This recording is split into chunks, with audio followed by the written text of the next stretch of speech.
¿Por qué es que las mujeres no ganan premios Nobel en ciencias exactas si no es porque participan en alguno al lado de algún hombre? Ya llevan muchos años ingresando a universidades, pero no lo sé. Hay un caso, el de Josephine Bell, que es absolutamente de escándalo. Debía haber recibido el premio Nobel.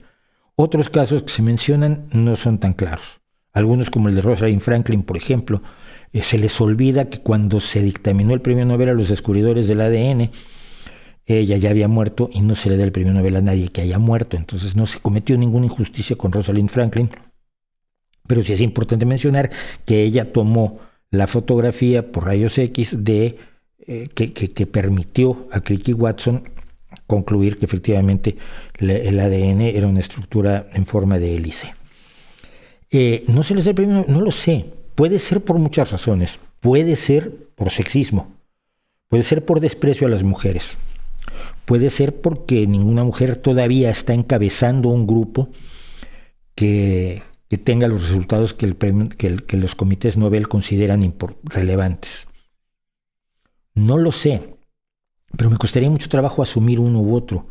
El prejuicio me parece algo inadecuado y no debe ser la regla de nada de lo que hagamos. Entonces, no lo sé.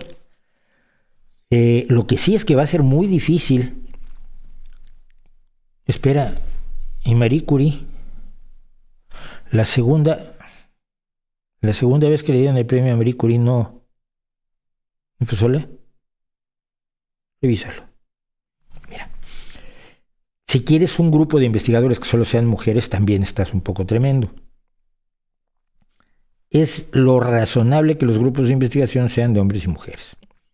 Es razonable que mientras más mujeres estén más capacitadas deban encabezar grupos de investigación, y si no los están encabezando únicamente porque se les considera inferiores o porque hay motivos sexistas, eso hay que cambiarlo.